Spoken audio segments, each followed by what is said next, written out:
Hey guys, Tyler here with a card frame anger review for you guys. So, recently went to BCS in Houston. I took Bruce VMATs as just kind of a fun deck that I had been testing and had some actual very decent luck with against some of the better decks in the format. Going into this, I was very confident into Shiranui. Leonorn was a dice roll 50-50. It tended to be whoever won the dice roll tended to win that match. And then everything else, you just kind of played heavy aggro. Varga, you knew like your front row is going to go, so you didn't commit too much until you're ready for kill turn and stuff like that. So, just wanted to bring the deck profile. Unfortunately, I didn't do the best in the world. I went 2 and 4, and then I ended up dropping. But I had an absolute blast playing this deck, and it caught a lot of people off guard. So it was a lot of fun. I ran into 5 Leonorns and 1 Bladmeyer. I beat 2 Leonorns, lost to the other. Sorry, I ran into 4 Leonorns. No, it was 5. Yeah, 5. I beat 2 Leonorns, lost to 3, and then lost to the Bladmeyer. Bladmeyer just ended up high rolling me. Not much I could do about it. They hit all the triggers in the world, so just kind of what happens. So, Rhineline is very standard for Bruce. Run the Matt, the Steve, the Richard, and the Vehemance. So standard ride line. If it goes second draw, when placed, you get a call to your Matt to rearguard circle, so charge 1. Richard, you put any rearguard to soul, draw a card. And then Vehemance, having 2 abilities, one being auto Vanguard ability of at the beginning of your battle phase, if all your rearguards are Diabolos, you enter Final Rush, and then if your opponent's grade 3, you enter Final Burst. And then Vanguard on attack, when you're in Final Burst, you can counterless 1, choose one of your columns, and stand all the rearguards in that column in the game +5. So, 3 copies of Diabolos Vehemance Bruce in the main deck for Persona Ride. Persona Ride is fairly crucial in this deck, just as you don't put up as big of numbers as some of the other decks in the format right now. So Persona Ride was very crucial for that as well. 3 copies of Julian. Julian is part of the 7 attack combo this deck can produce. It has the ability of auto rearguard once per turn. When this unit attacks, if you have a Bruce Vanguard, you can count +1. This gains +2k for each card in your damage zone, and then for every 2 cards in your damage zone, you soul charge 1 and then call that many cards to rearguard circle.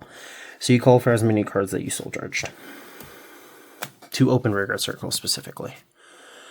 Bracing Angel Ladder, just knowing you're playing against Varga and Shojidoji, Shiranui, and a bunch of other decks that have potential selective retire / heavy retire. This just can preserve your board. You feel like you can commit a decent board, play Bracing Angel Ladder, and then have that board stick around to push with it again the next turn. 4 copies of the new grade 2 out of the most recent set. Ellie. So this card was very, very crucial in the games I played with it. You can see multiple copies of these. You tend to be in a better spot in the game because the deck thins super heavy because of it. So on placement, you can Energy Blast 3, look at top 7 cards, choose up to 2 Diabolos units from among them, call one of them to a rearguard circle, and then soul charge the rest. Call up to one of them. So sometimes you're just putting soul to fuel soul / get rid of those non-triggers out of your deck. Other times it just gets you the key pieces you need for a later game. 4 copies of Patrick. Patrick was originally a 3 when I was testing the deck. Quickly realized this was very crucial into Leonorn and Shojidoji, so it bumped up to 4. When it attacks, if you're in Final Burst, you gain +10k, and then when it attacks, you can soul blast 1, and then if you are in Final Rush, you choose one of your opponent's rear guards, force it to Guardian Circle. If you're in Burst, you choose 2. So just being able to board control a lot helps in those matchups. 4 copies of Gino. Gino is your other restander, produces an additional attack for the deck. Very crucial card. When your Vanguard attacks, if you're in Final Burst, you can Soul Blast 2, and then choose 1 card in the column as this unit. For every 2 cards in damage zone, stand them, and it gets +5. And then its other ability is You can put this unit to soul at the end of turn, so, choose a normal unit from your soul and add it to your hand. So just helps you get key pieces like your Persona Ride back to hand for the next turn. It puts him to soul, so that way you can call him back out with other effects later too. 3 copies of this Lovely Grey 2. This was originally at 4 and Patrick was at 3. I dropped this down to 3, put Patrick to 4. This card is very helpful at times. Other times it just feels like a beat stick. Sometimes that's all you need, but in the sense of what the meta is right now, I felt like he was not needed so much at 4. So he has 2 abilities, a continuous continuous rearguard Guardian Circle ability of if you're in Final Burst, this unit gets plus 10,000 power and plus 5,000 shield. And then a on-place ability of Counterblast. What was it? Sorry. If you're Diabolus Vanguard, that's right. If you have a Vanguard Diabolus Vehemence Bruce, you can Counterblast 1, Soul Charge 1, choose 1 card from your Soul, and call it to open rearguard circle. So, he just helps get your pieces out of Soul that you ended up Soul Charging earlier. 4 copies of the promo we recently received.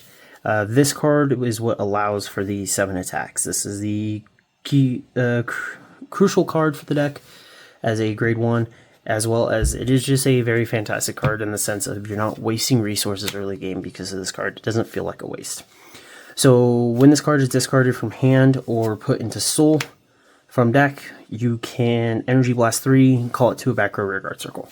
So it is our form of a cycler within Bruce, and just helps out a lot more than you think it would. And then back row rearguard circle, once per turn when your rearguard attacks, you can retire both your front row. At the end of the battle, your rearguard attacks, you can retire both your front row rearguards, draw a card, choose a card in the back row, and move it to front row.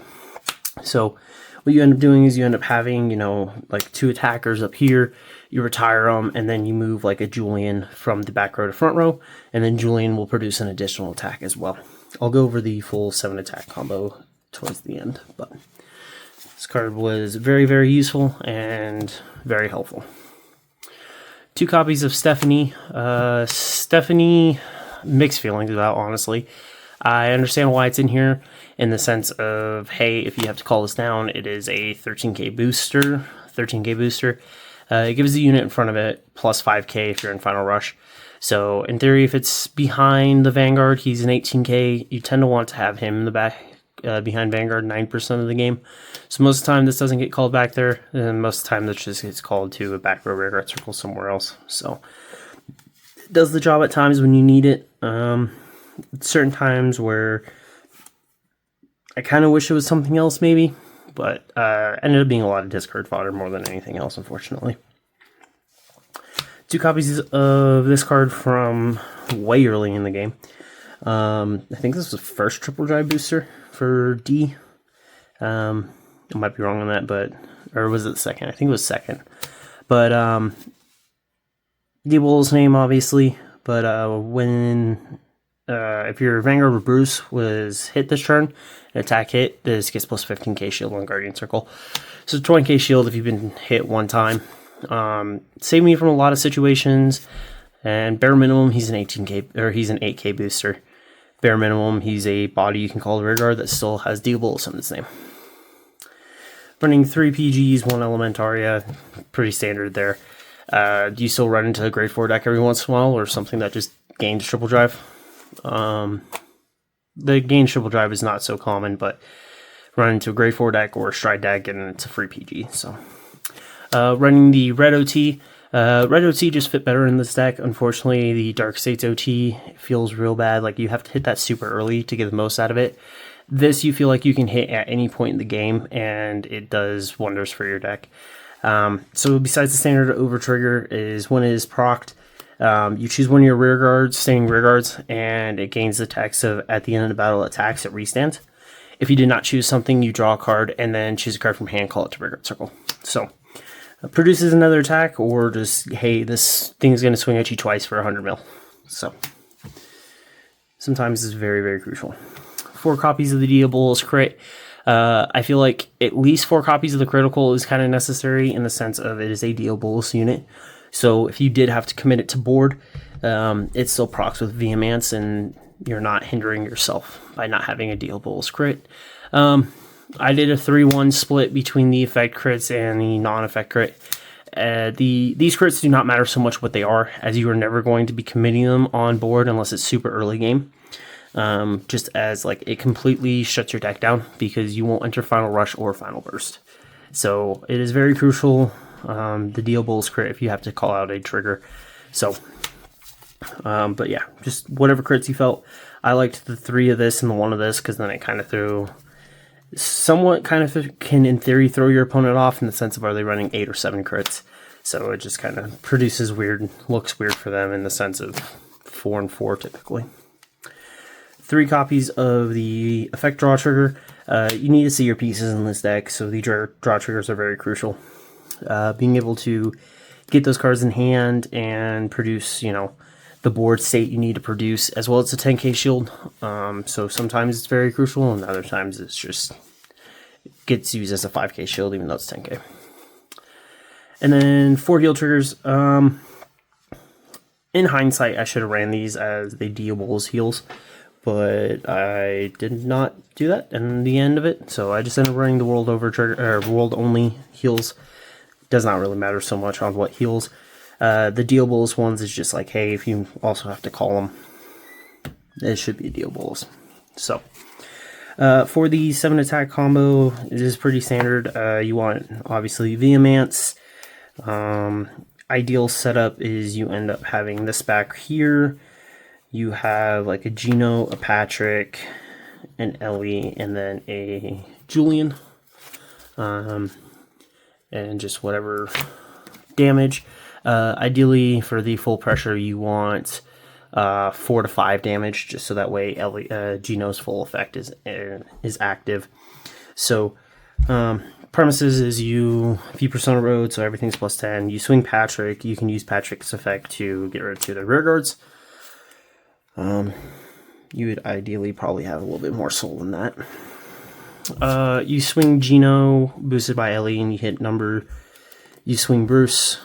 You use Bruce's effect to counterblast 1. You choose this column. You stand all rear guards in this column, and then they also get plus 5. So both of these units will see a plus 5 boost because it does target both units. It will stand Patrick, attempt to stand Julian, and then they'll both get plus 5. And then Gino's effect will proc. You will Soul Blast 2 because your Vanguard is attacking. You have 4 or 5 damage. You'll choose both of these units, stand them, give them both plus 5. Drive check. Now here, depending on what your opponent damage checks, if they don't hit any triggers, you can swing Gino on his own, so then this gets the boost later. Swing Patrick. If they have more rear guards to hit, might as well get them. As long as it doesn't like completely null and void this attack. Then you'll use this effect to retire those. Draw a card. You move Julian to front row. Then you'll swing Julian. Use its effect. You'll soul charge 2. Say those are the 2 I soul charged. And then you'll call up to 1 from soul. So if you have the grade 2 and this is your only valid target from the ride line, it's at least a 15k attacker. Ideally, you want one of your 10k attackers in this situation. So then you call Patrick and then swing. So that's how you end up doing the 7 attacks. The moments when I did get it, it did catch them off guard a lot, in the sense of it was more of like, when is he going to stop attacking? And the answer was I wasn't. So the deck was very enjoyable. I do not regret taking this to BCS. It caught a lot of people off guard, and it was a lot of fun.